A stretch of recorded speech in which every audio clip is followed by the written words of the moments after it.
What is good, everybody? Welcome to another Niners Nation podcast. This is Under Review. I'm Rob Stats Guerrera. Happy to be joined by Mark DeLucchi, also of Niners Nation, of course. Thank you, Mark.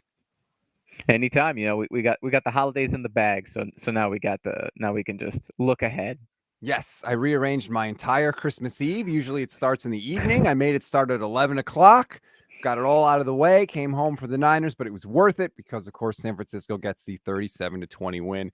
We're going to dive into it, take a second look at everything that happened. Before we do, I want to remind you, rate, review, follow the Niners Nation Podcast Network. Excuse my voice. I'm fighting a cold, but I'm fighting through it here, much like the Niners.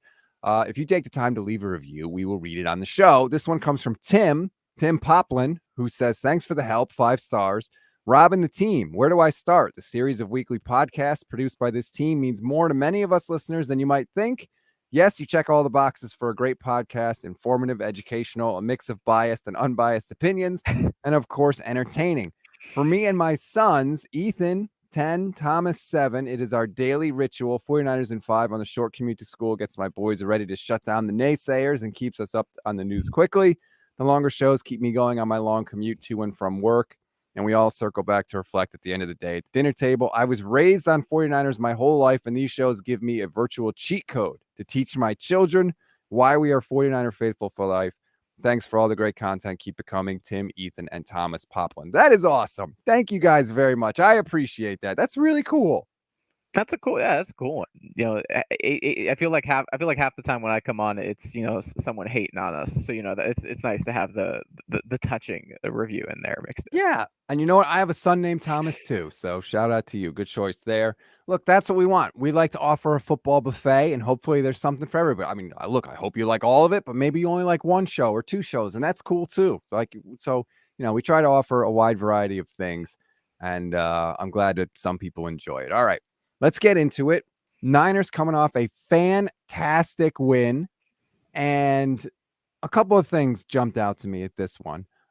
First and foremost, I want to get into Nick Bosa because I feel like the guy is he's on another level. And he talked about specifically after the game wanting to break the single season sack record for the 49ers, which is 19 and a half, set by Aldon Smith in 2012. So just curiosity overtook me. And I was like, you know what? Let me go back and check. Because everybody knows, right? Aldon Smith was awesome early in his career with the Niners. So let me look. Bosa's played 49 games in his entire career. So that's the sample size we're going to use. Aldon Smith in 49 games had 44 sacks, 6 forced fumbles, and 81 quarterback hits. That's incredible, right? Great. Nick Bosa through 49 games, 42 sacks, 8 forced fumbles, and 100 quarterback hits. That is absurd. And he missed a season. Basically, he played 2 games in 2020. That's absurd. And it's not just the fact that he missed the season, it's also the fact that he had to deal with that injury and rehab from it and still come back into, like a lot of those games are post ACL tear. A lot of those games are post a major surgery, that guys struggle to come back from. The fact that he hit the ground running so much, and there's I feel like a saying, I don't know how true it is, but kind of the second year after a major injury is when you kind of really get back to form because you're more comfortable with things. You're starting to gain your confidence back. And I think because Bosa was so good last year, I think, at least for myself, there was an expectation of, okay, he was back to normal, forgetting about the fact that that was after a rehab. That was after not getting a Yeah. real off season because he's dealing, with the ramifications of the injury. And again, he has reached another level this season. And again, barring something really unforeseen, I don't see how anyone else ends up being Defensive Player of the Year. I think he has sewn it up. And there was a play in this game that I think was huge that I pointed out afterwards that he's going to get no credit for because it's not an official stat. People are just going to forget that it happened. Washington brings in Wentz. They drive down the field. They score a touchdown. They have a chance to make it a 1-score game with about 5.5 minutes to go. And 2-point conversion. Who stops the Commanders cold? Nick Bosa sacks Carson Wentz, keeps it a 10-point game. That changes how the entire rest of the game is played. And no one's going to remember it because Bosa doesn't get an official sack for it, and it's just going to be forgotten. And I think of Emmanuel Acho every time who said Nick Bosa, one, doesn't play with effort, and two, doesn't make game-changing plays. I mean, every week he's making a game-changing play. What the hell is that guy watching? It's been a rough couple of weeks for Acho. His takes have his Tua takes and his Bosa takes have not been looking particularly great at the moment. And I think a lot of folks are enjoying the retrospective that's happening there. No, I mean the sack was huge, and again, it's his final stat line was insane, and the fact that he had another a sack that doesn't count. I think it was like 7 tackles, 2 sacks. I want to say 2 tackles for losses, like 5 quarterback hits, and that doesn't include the sack. On And the a forced 2-point fumble. conversion because that's right, and the forced fumble. So, and that doesn't include the sack that doesn't get counted on official stats because of the NFL's conversion rules on stats. He is the best player on the best defense in the league. Man, don't tell me about the Cowboys defense, by the way, who again got worked, this time by a backup quarterback. Like, no, it is clear there is one defense that is number one. It is the Niners. Kyle on Facebook says, can you imagine if Nick Bosa wasn't being held on just about every play? Yeah, that there is that too. Yeah, I think right. I'm pretty sure he leads the league this season in drawn penalties too. So even on top of all the, again, in some cases justifiable complaints about non-calls for Bosa, he is still drawing more holding calls than anyone else in the league on top of this elite level of protection. There was one play where like they tried to block him with like 2 tight ends. And it's like, what are you doing? Like at this point, really, like you think that's going to get it done? I mean, but again, it also, it shows the problem that defense has had now that you have Kinlaw and Armstead back. Like, I mean, the fact that Bosa was putting up those numbers without both those guys, without really a pass rushing force on the inside for a good chunk of the season, with obviously Kinlaw out and Armstead out, and now you have those guys back on the inside. Again, those guys are problems. I mean, last week, we didn't talk about, but it's like Armstead was incredible last week, and again he was good again this week. But this week, like Bosa was the face of the defense. I felt like last week it was like Armstead was everywhere, and so it's just again when you're offensive coordinator, you're trying to if you want to have 5 receivers out, which again most of the time you probably can't against this Niners D line, but even if you want 4 options for your quarterback, okay, I got 6 blockers left. I got Armstead. I got, and again, Omenahu's been really consistent. Ebukam's gotten his production in. I mean, Jordan Willis again coming up with the interception, or I guess it was what's called the fumble on review. Like everyone is getting production in on this line. And again, credit to D'Amico Ryans, credit to Chris Kasurek, defensive line coach, and they've done this year in and year out now. But there's pretty much I think 1 year really over the past 4 you can really say the defensive line wasn't dominant. There were 2 instances in this game where Washington needed a yard for either a touchdown or a first down, and they got stonewalled both times. And it's so funny. I think back to earlier this year where I think it was Mooney Ward said, all we need is a blade of grass to defend. And it's like, yeah, like they really do. They are so good. It is so absurd. And it took the offense a little bit of time to get rolling in this one, but that defense is just always there. Oh, your offense is struggling? Don't worry. We got it. Oh, you can't get touchdowns? Don't worry. We'll get you the ball in opponent territory twice. Now, granted, the Niners didn't really score, but the defense, like, they'll do whatever you need to get done. It's crazy. If Ward doesn't get just scraped when he intercepts that pass on the ground, he scores a touchdown. It's unbelievable. I keep saying it's like the bumpers when you go bowling. Like, that's what this defense is. No matter what you do, they'll get you back on the right course so you can knock some pins down.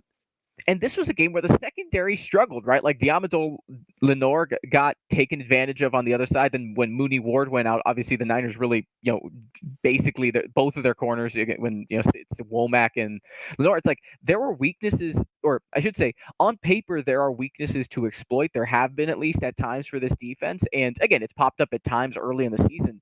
But again, the way D'Amico Ryans has been able to take advantage of his talent, right? Like a good coach is able to maximize the strengths of his talent and minimize the weaknesses. And again, the Niners defense between Bosa and Warner and Armstead, like all these elite talents, Ryan does such a great job of making sure he can not just maximize their impact, but use them in a way that isn't just about getting them production, but use them in a way that is able to cover for the weaknesses of again, like Hufanga is great, but he has a tendency to come up in coverage, right? Like there are weaknesses on this defense, especially I think in coverage in the secondary, but because of the way Ryan schemes it and because of the talent that Shanahan and Lynch have assembled, they're able to cover that up. I mean, this is the latest iteration of it. Obviously, this sort of started in 2019 with the talk of Shanahan's always his focus was always, I want to build a defense from the D line first, because that's the thing that gives me the most problems as an offensive play caller. And that's when there was all the kind of the beginnings of is it the secondary or the defensive line more important debates. And I think we've seen year in and year out from the 49ers, they've always put their stock in the D line. Again, they go out, they get Mooney Ward in free agency this past offseason. And I don't want to undercut that. He's been amazing. He's been arguably the best free agent signing of the Shanahan tenure here. But at the same time, again, when Ward gets out, does the defense struggle a bit? Yeah. Is it a weaker, yes. Yeah.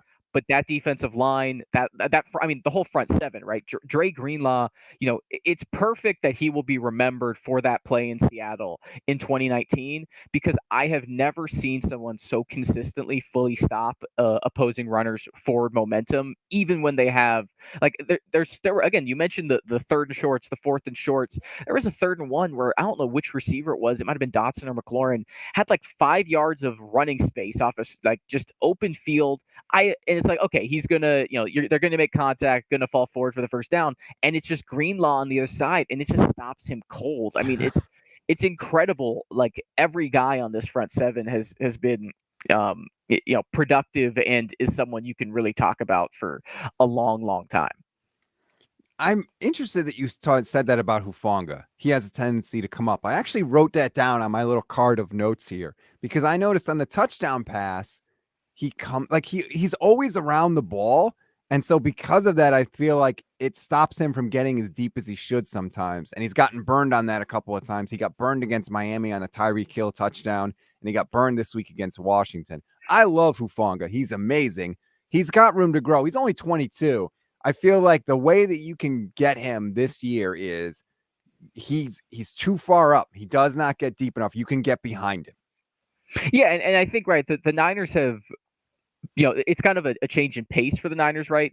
They've, when they had Jimmy Ward and Jaquiski Tart for too long, it was kind of, we have basically two hybrid safeties, right? They both can kind of, do a bit of the strong safety stuff, but are also good enough in coverage to do the free safety stuff. Again, Ward's got 3 picks this year, but his hands notoriously not being great. Like, they weren't safeties who would generate big plays, but they weren't safeties who would necessarily make mistakes, at least compared to most around the league. And that's different this season, right? Like, Hufanga makes big plays. Hufanga will take over games and put up highlights that we never saw Tart or Ward ever really generate.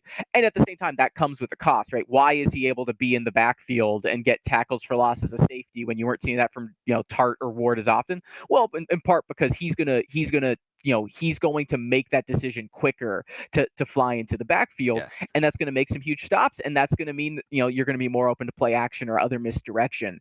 And again, that's, it's a trade-off, right? Like these things always come, with a cost on defense, because again, the rules of the game and the talent of the game is just, the offense has every advantage. Like, that's just, how the modern NFL is. And so, I think it's interesting to see. And I'd be curious to see, whether this was a shift just because of, whether it was a mentality shift they wanted to have. They wanted some more playmaking. They've talked about in the past they've liked their defenses, but they felt like turnovers they've wanted to generate more of. Was letting Tart walk. And again, after Tart kind of stayed on the open market, it seems like they could have probably brought him back for something around the minimum. Right. It wasn't a salary cap situation. Was the move to Hufanga something of, we know what, like, in the same way the reason they traded up for Trey Lance in the first place, right? Like for the defense, where, Tart is solid, he keeps things safe, but we want to be a bit more dangerous, be a bit more reckless here, because again, early in the season when Hufanga was leading the team in tackles, it felt like was getting 3 stops in the backfield a game. Like, we're willing to give that up, and that's where, now that you have more tape with Hufanga, now you're seeing defenses, I think, do a better job of exploiting it. But that's where the Niners are in the position where you can try to exploit us downfield, because we got our front seven basically fully healthy causing, mayhem in the backfield. So try to let a route develop 15 yards down the field before Nick Bosa or Eric Armstead are in your face. And you may get us once, but you better score, because if you Yeah. don't, all we need is a blade of grass. That's a really good distinction, though, between Hufanga and Lance. I like that idea of like trading in the known quantity for the potential of a higher ceiling. You're trading in a higher floor for potentially a higher ceiling. That's interesting. Glass City, thank you very much for the super chat. Merry Christmas, guys. Since you mentioned it, does the dicey game by the secondary worry you guys at all going forward? I don't think it's all Huff, though. Growing pains, maybe. I mean, with Mooney Ward in and out of the lineup, the secondary, the corners especially, they're vulnerable. Let's just say they're inexperienced. There's clearly a talent drop off there, and the Washington has good receivers, very good receivers, and that on paper, like you said, that is definitely a spot where you should worry if you're the Niners. They haven't really faced a ton of teams with really good wide receivers specifically, and like you said, good luck trying to get the ball to them with that pass rush. Well, and this is where if you're thinking down the line, because it's then again the Niners are down two of their top three corners right now. Right. With Mosley and Verrett already being done for the year, and then again Ward's been in and out, like you say. The one thing that is interesting about this stretch, the Niners have not faced that many mobile quarterbacks, and that's been the kryptonite of these defenses, right? Like, because ultimately, you can generate pass rush, but the dudes, when Russell Wilson was still an above average quarterback or even a league average quarterback in Seattle, right? But how many times, right? Again, we've seen with the defense that could generate pass rush, but the guys who could escape, again, that's why Kyler Murray's given them problems over the year. It's why, I mean, to be honest with you, it's why I think Brock Purdy I imagine, has given the defense problems in practice sometimes, just because, like, it's just difficult, and those are the matchups where, if you're talking about, right, like, defensive line versus secondary, which is more important? Like, it's matchup dependent, right? Like, if you have Tom Brady, I'm going to want the defensive line because I need to mix some things up. And if you have, again, someone like Russell Wilson, and thinking down the line of what it seems like the matchup is in the NFC Championship game, if I'm predicting it right now with the Philadelphia Eagles and Jalen Hurts, like, that is a matchup where you got Devontae Smith's speed on the outside. You have the pass catching depth that's improved quite a bit in Philly. And again, you have Hurts, who I think will, is not just mobile, but also, again, physically closer to a running back than a lot of quarterbacks in the league. Like, that's a guy who I think, when you're looking at that potential matchup, assuming Hurts is back, and again, all things look like he'll be fine for the playoffs, like, that's the thing I think you're concerned about if you're the Niners. And again, it's a concern. It's not, I still feel very good about this defense going into every matchup, but no doubt Hufanga isn't the only issue. It's just that he's sort of the one who gets attacked most often when you have Ward on the field and when you're sort of worried about the pass rush up front.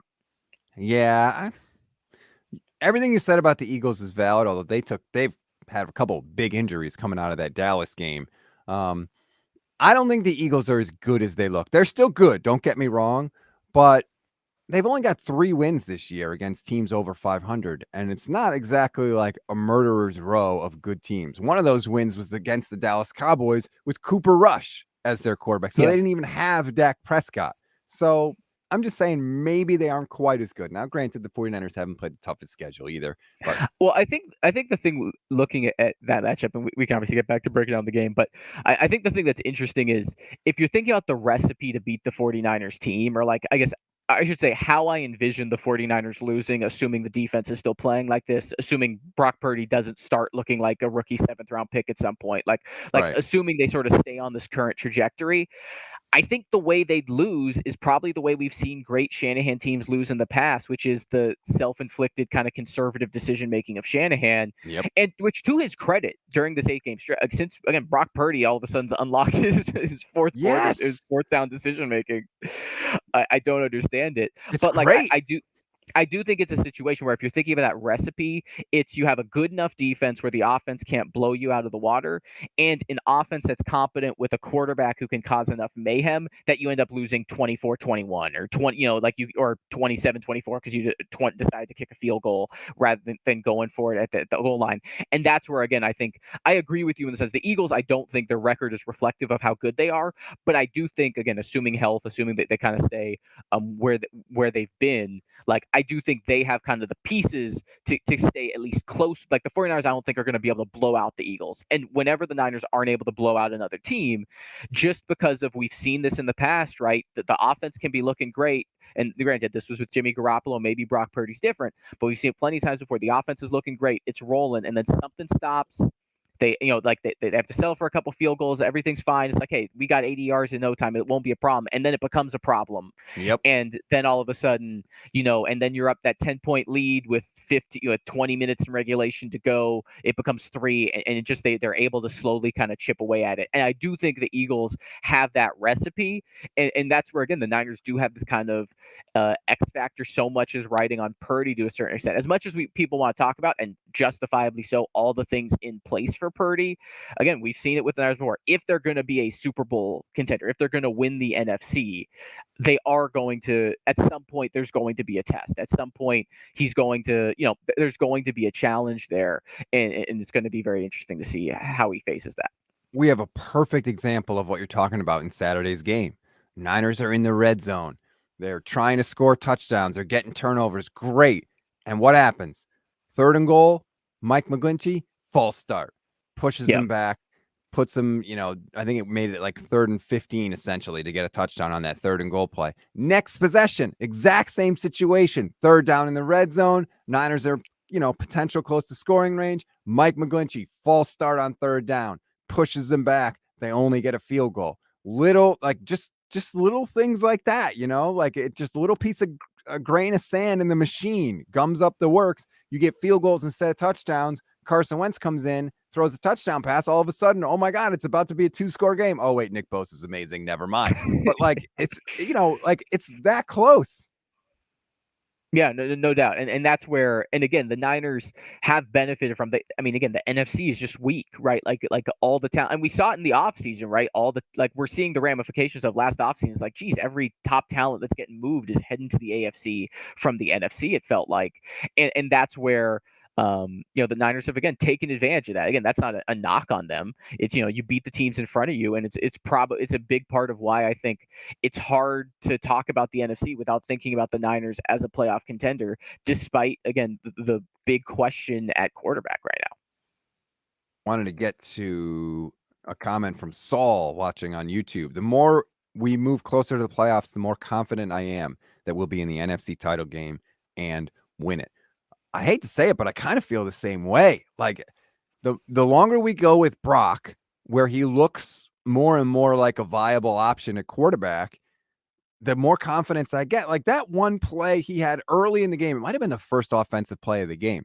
He takes the snap, does a fake pitch, spins around with a guy in his face, drops it down sidearm, and throws a slant to, I think it was Ayuk. Like, not a lot of people can do that, man. Jimmy can't do that. I don't even know if Trey can do that. That's a special thing. And it's just like a little wrinkle that they can do with him. That's, I feel like it helps them succeed outside of Kyle having to dial up some crazy play where a dude's wide open. I am gaining confidence. I agree with Saul. It's crazy that I think, and again, obviously the small sample size is here, but of a quarterback room that has sort of the quote unquote veteran in Garoppolo who kind of came up behind Brady, and obviously Lance, who's a huge part of his selling point is his ability to move and his potential impact as a rusher, that I think Brock Purdy has the best footwork and movement ability to move in the pocket. Like in terms of, again, it's not that Lance can't run and make a difference. It's that the way Purdy is just able to use his agility to buy time again, like, and not have negative plays. Like he hasn't taken many sacks. Like besides the fact that he has the one pick, and I think that made up for kind of the cluster luck, right? Obviously that pick wasn't on him. Juwan Jennings tossed it up in the air, but he's had some good luck in previous weeks. But he still hasn't made a lot. Like we haven't seen the Jimmy Garoppolo or even Trey Lance, right? There's a linebacker right there type of situations from him throw it at the same rate, right? Like we really haven't seen it. We haven't seen that from him. He hasn't taken a lot of sacks. Like it just, for a Niners offense is like, again, with Shanahan, with the talent that's there, a quarterback who's just not making negative plays at a high rate is huge, and because part of it, I think, right, what Shanahan is an incredible like momentum play caller. Like he is great at building. When he's on, it just gets better and better. And I think the places where he struggles and the places where I think there is some fair criticism is it feels like when one thing can hit him off momentum, it just can kind of all derail in a way, right? Like you're Yes. talking about, like whether it's a penalty here or a sack someone shouldn't have taken, or and it just a run, a toss play that loses 3 yards, and now it's 2nd and 13 when he was expecting it to be 2nd and 7 at the worst.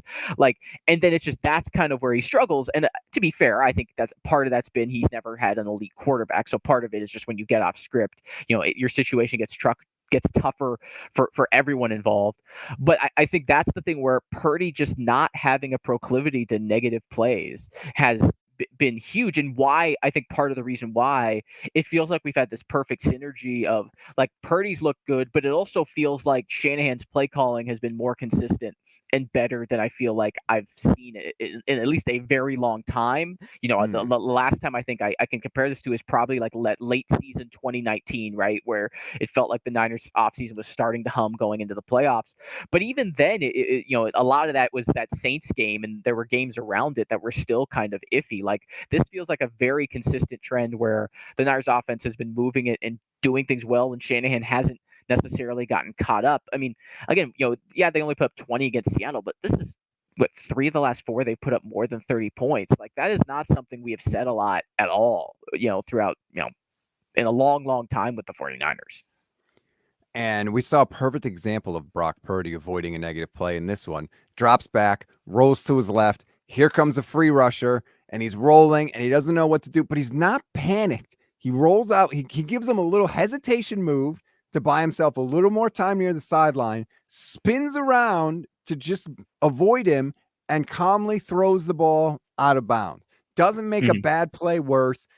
Doesn't take a negative play. Now, granted, it was 2nd and 17 at the time, so they had already been pushed back. But that play does not happen with Jimmy Garoppolo under center. With Jimmy, it's either a pick or a sack or a fumble. It's not a throwaway. Jimmy never throws the ball away anyway, but he wouldn't have been able to get it off in that instance.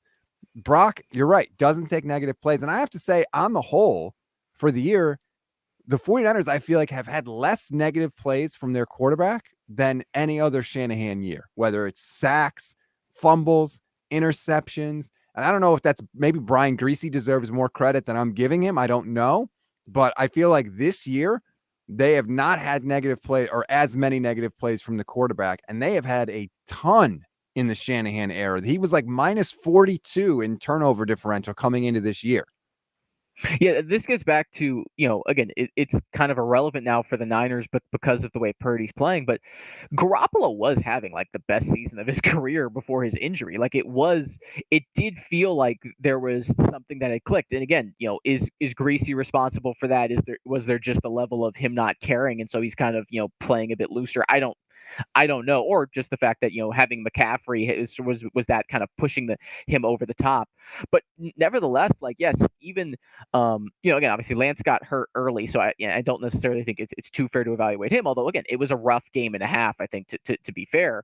But like Garoppolo, again, he had a couple stumbles out of the gate, but he was in the midst of a really good stretch. And then again, Purdy came in and just picked up right where he left off, and really hasn't slowed down. I think like again, his worst game was against Seattle, and even then, like I felt like the offense, again, that was another case, right? They moved the ball to the 50 and 40 and kind of stalled out. Like it wasn't a case of the offense was terrible. It was a case of the offense was just kind of missing that margin, right? Like missing that next step. Like the difference between scoring 20 and 35 points in the NFL is usually just a couple of first down conversions. It's not necessarily like it's not 2 80-yard strikes. It's usually you had a 3rd and 8 that you converted, or a 3rd and 8 that you didn't, and that's the difference between keeping this drive alive that ends up being a touchdown, or that we have to punt now because we're at our own 44. Big Papa says, I believe Brian Griese needs more credit and praise, and he has to be part of this. I mean, he's the quarterback coach. He deserves some credit. I don't know how much, but you got to give him some. He's there, and the quarterbacks seem to be doing less bad things. A lot of Brock Purdy questions. Nate Rodriguez watching on Facebook. Is it safe to say we can ride with Brock all the way through, even Super Bowl? Take Jimmy back as a backup? No Jimmy back, period. No.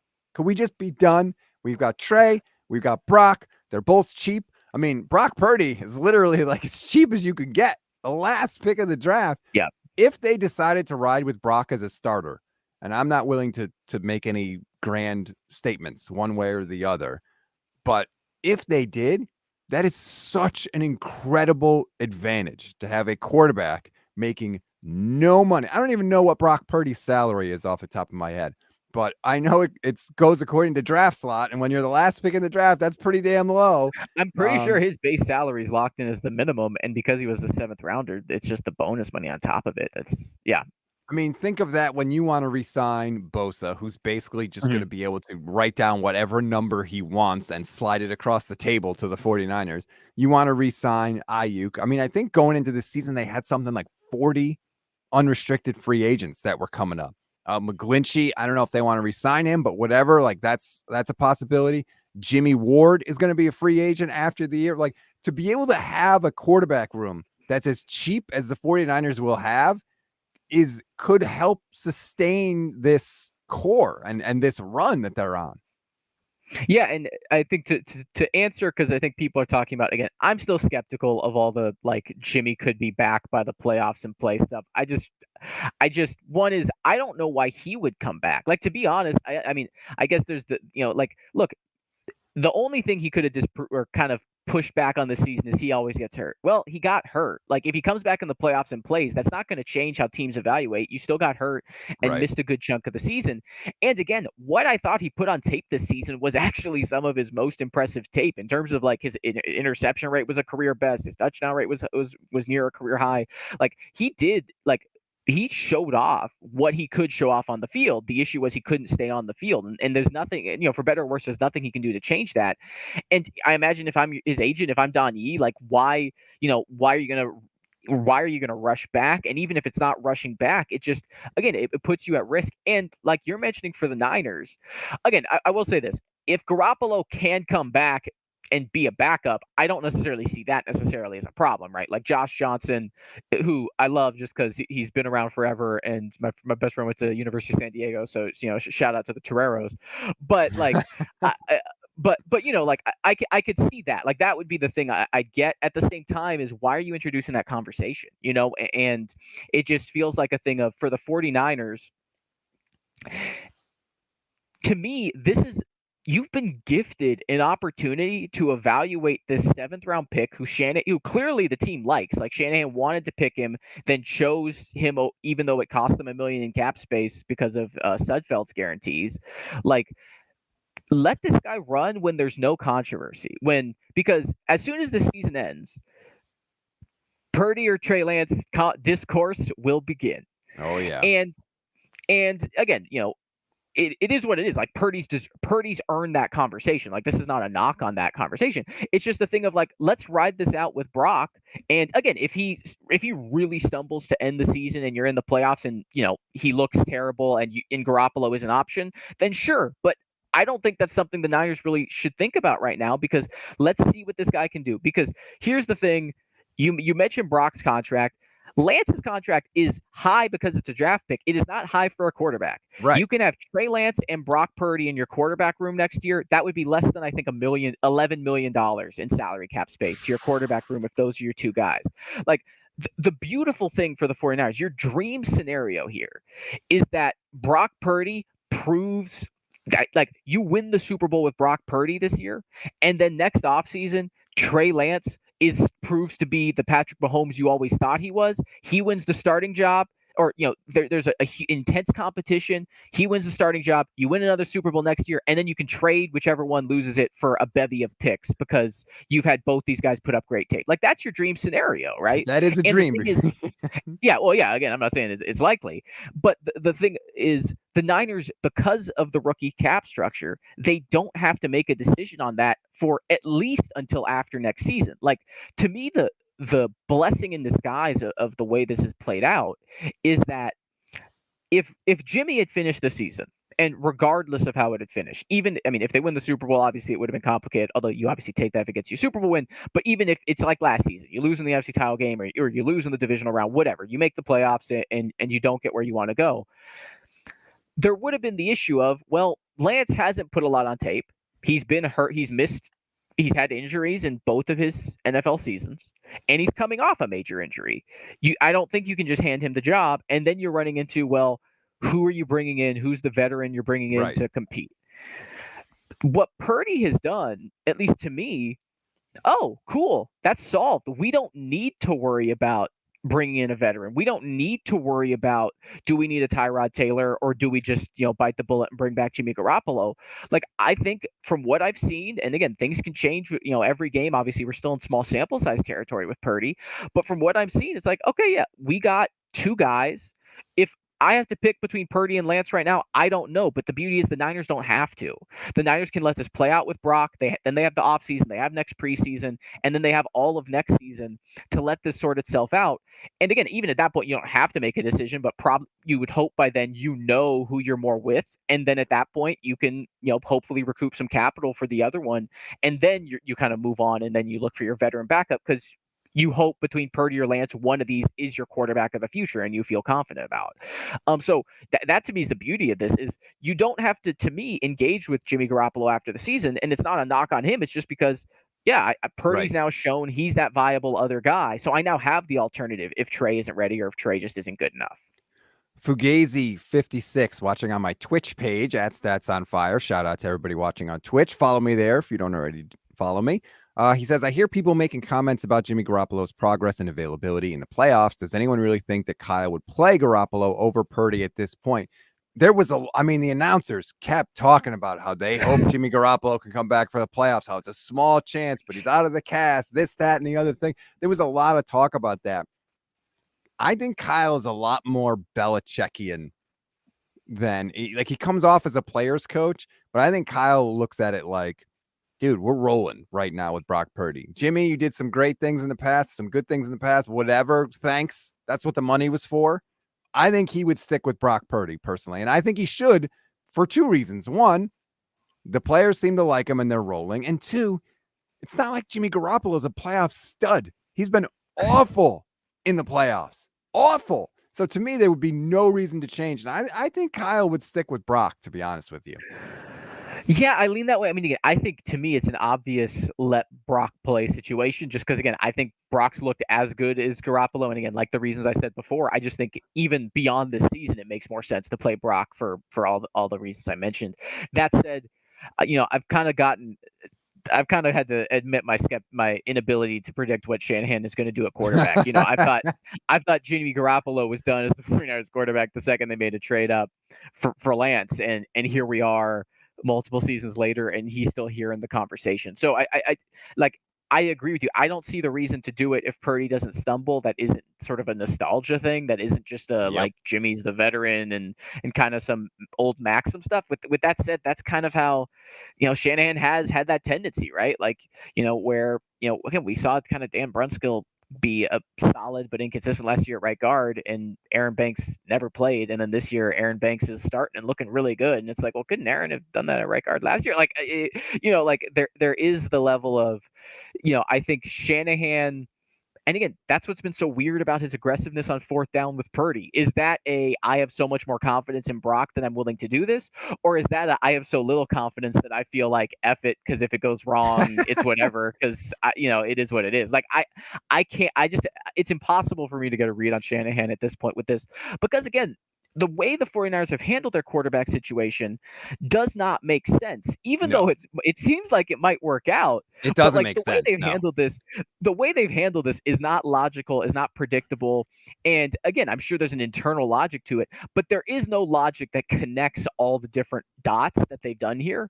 And again, that's a criticism I've had consistently. Again, that doesn't mean, that doesn't mean it can't work out, and that doesn't mean that the 49ers aren't still in good hands with Shanahan and Lynch. But I think it's fair to look at this quarterback situation objectively and say the way they invested in Garoppolo, the way they stuck by Garoppolo, then the way they chose to move off Garoppolo, and then the way they've handled him and Lance, I think has been erratic. I think it has been unpredictable. And that's where I say is, if Garoppolo is healthy, would it surprise me if he ends up starting over Brock, even though Purdy doesn't trip up? I think it's possible. I'm with you. I don't see why you would. I've been impressed with what Purdy showed me.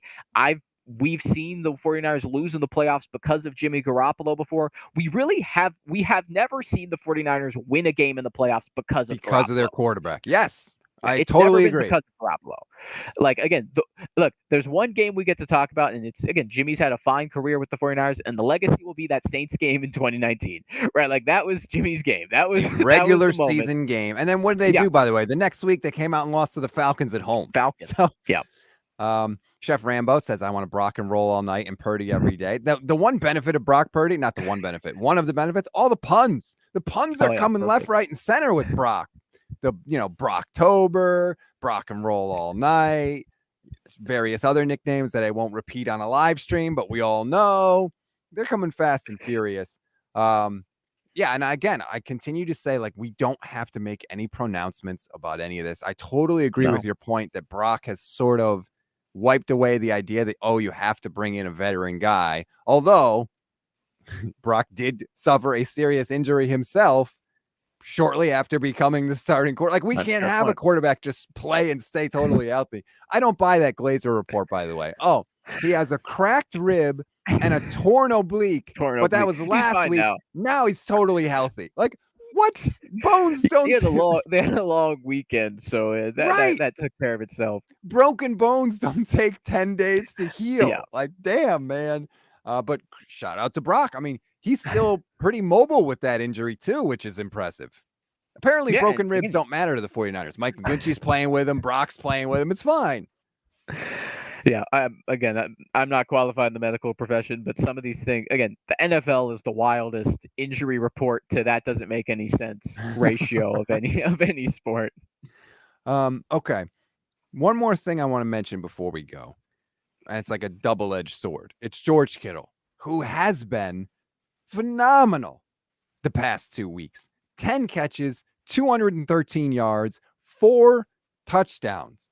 And again, that's like a whole season's worth of touchdowns for George Kittle. He basically used to put up 5 touchdowns a year. Now he's setting career highs in touchdowns in back-to-back seasons. He has been great. It has been so awesome to see him utilized, especially with Deebo Samuel out the past 2 weeks. He has, like I keep saying, blocking is the second best thing George Kittle does, and it's awesome. But as a receiver, he is unbelievable at the tight end position.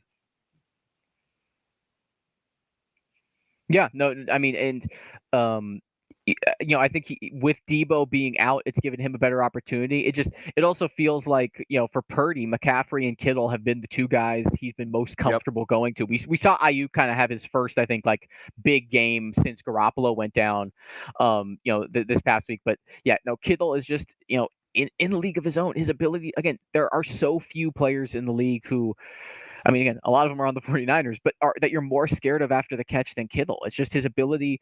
Again, the fact that, he didn't run it, like, there wasn't the run everyone over touchdown. It was he catches it at the 15-20, he sees an angle, and he just beats guys. He was untouched to that point. Yeah. Like, I mean, there are just so few guys with his size. And I agree with you. I think Shanahan has always, again, it's like with his receivers where he cares about their blocking. And again, that has huge positive effects. I don't want to knock it, but there is a point where it's like, well, look, if a guy can't block, but he's a good receiver, Cal, let's find a way to get him in. And I think, with Kittle, again, being such a great blocker, and again, what I think makes him, when healthy, the best all around tight end in the NFL, just because of his ability to be impactful in so many ways. But yeah, I mean, the game's about scoring, right? And I am never going to be convinced that you are George Kittle blocking to help a run play go for more yards is not helping you as much as George Kittle on a route or George Kittle with the ball in his hands helping you get points on the board. 100%. Tim Sutton says it's nice to have a quarterback that gets Kittle involved again. He does his best work with backup quarterbacks. It's really weird. True. I don't know why, but go back and look at the year he set the record for tight end receiving yards in a single season. It was all different quarterbacks in and out of the lineup. It's very, very strange. Like I said, 10 catches the last 2 weeks. He has as many catches of 25 yards or more in that span as he does under 20 yards. Half of those 10 catches are 25 yards or more. This is not just like, oh, George Kittle is getting a nice 8-10 yard pass. No, 25, 28, 33, 34, 54. Like, he is gashing defenses. And the combination of Kyle's ability to get him open, And George's ability after the catch, like, it's not a fluke thing. Like, this is what happens when you have a really good player after the catch and a really good coach that gets the guy open. And oh, by the way, a quarterback that can hit open guys. Just throwing that out there. It is incredible. Guys look disinterested in tackling him when he has the ball. Yeah, and again, that the beauty of what the Niners have done with their skill position group, it feels like everyone on this team is a problem for especially defensive backs, right? Like especially DBs. It is it's the in baseball, right, when it's the left-handed hitters who take the day off against Randy Johnson. That feels like if you're an elite DB and you see the Niners coming up, it's like I don't want to deal with these guys.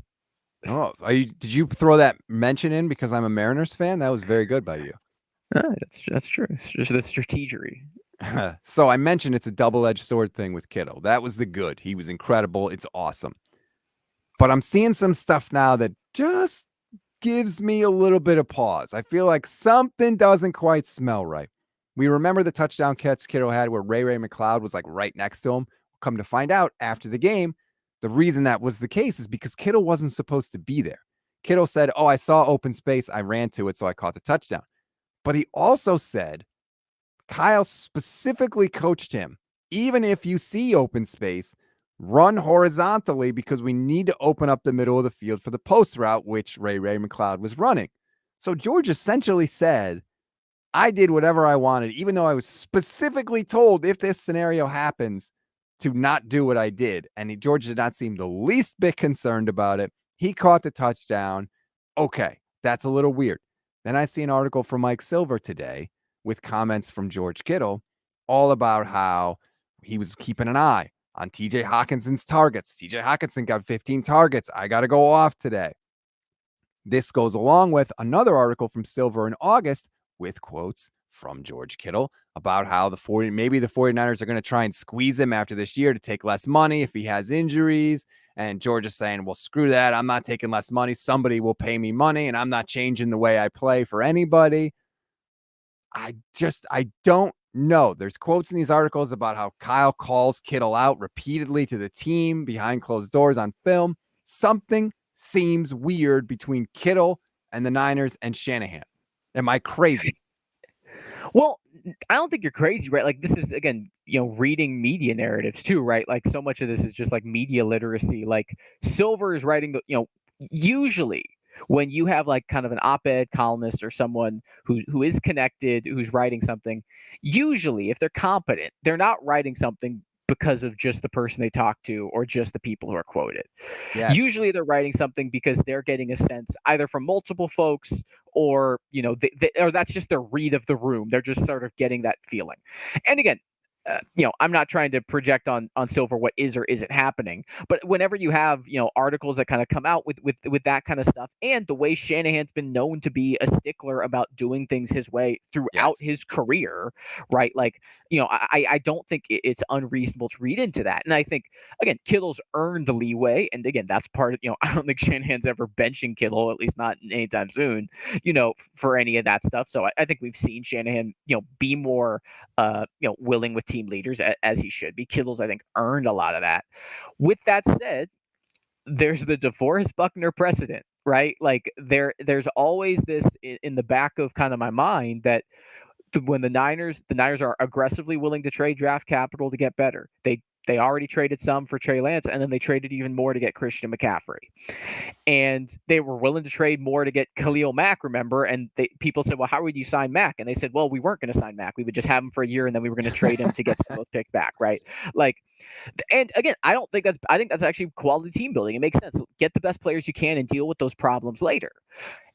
And, I think it's worth considering that the Niners have, not a lot of draft capital. They're having a good number of folks hit the free agent market at the end of the year, although not necessarily your elite pieces, right? Like there's Mike McGlinchey, there's Jimmy Ward, there's replaceable pieces, but normally those pieces, if you're going to let them walk that are replaceable, you're going to have to do through the draft. And right now, basically their draft capital is late round picks and a couple compensatory they're likely get another when, or at least I should say when at this point DeMeco Ryans gets a head coaching job, because there's no reason he shouldn't at this point. And so that sort of, I think, makes me wonder if someone's going to get shopped. And that's when you start looking at the contract structures, right? Trent Williams, he ain't getting traded, right? Eric Armstead, he ain't getting traded. That's just where those contracts are at right now. George Kittle, if he is traded right now, he would only create it. It wouldn't cost the Niners cap space, and that's a huge thing when you're talking about these guys who are already on big extensions. It would only create about $2 million in space, which again, that's not where the money is in per se. But for an acquiring team, the team that gets him in the trade, his cap hit would be less than $13 million. And his cap hit the following year would be less than $15 million. And his cap hit the year after that would be back less than, I think, $12 million. So if you're a team on, looking for a pass catcher, if you're a team looking for a difference maker on offense, and you have George Kittle out there who has no guaranteed money, because that's for the Giant, the 49ers would be taking on all that guaranteed signing bonus money on their own books by trading him. Would you float a late first round pick to get George Kittle? Would you float a second and the fourth to get George Kittle?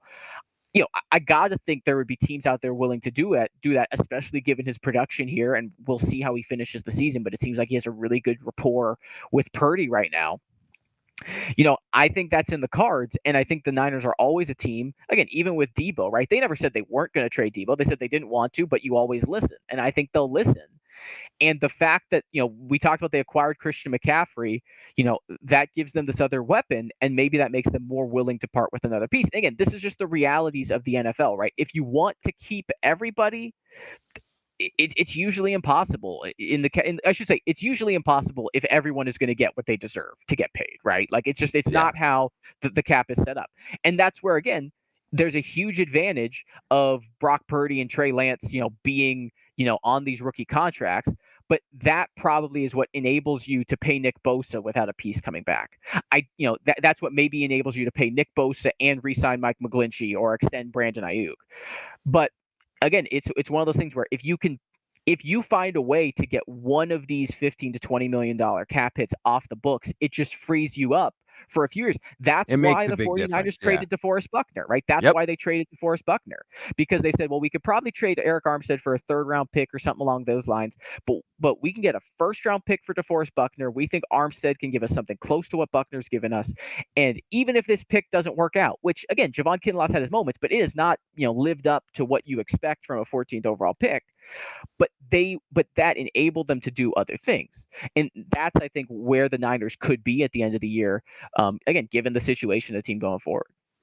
Kimi or Kimmy, I apologize if I say your name wrong, comments on YouTube. I can't stand gossip. And a lot of people say this, especially when it's a negative thing, only when it's a negative thing, really. It's not gossip. Like you said, Mark, these things don't happen by accident. George Kittle doesn't talk to Mike Silver by accident. Mike Silver doesn't write this article by accident. Nothing happens by accident. There are no coincidences when it comes to this stuff. And we're not saying George Kittle is definitely going to get traded. We're not saying George Kittle hates Kyle Shanahan or that Kyle Shanahan hates George Kittle. We're just saying this is odd. Here are the facts as we have laid them out.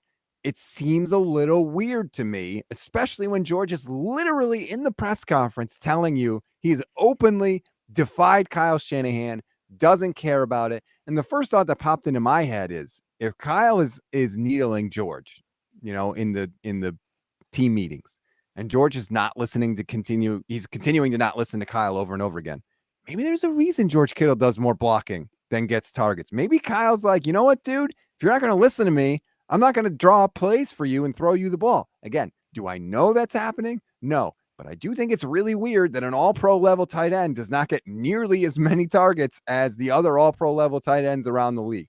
I'm just saying. And we have precedent with this with Shanahan and receivers in the doghouse, right? Like this is not like this is a thing that's very well known at this point. Now, obviously, we've only really seen it with young guys, but again, it is not the first time by any means we've talked about, a receiver who it feels like we've seen more ability than is getting utilized.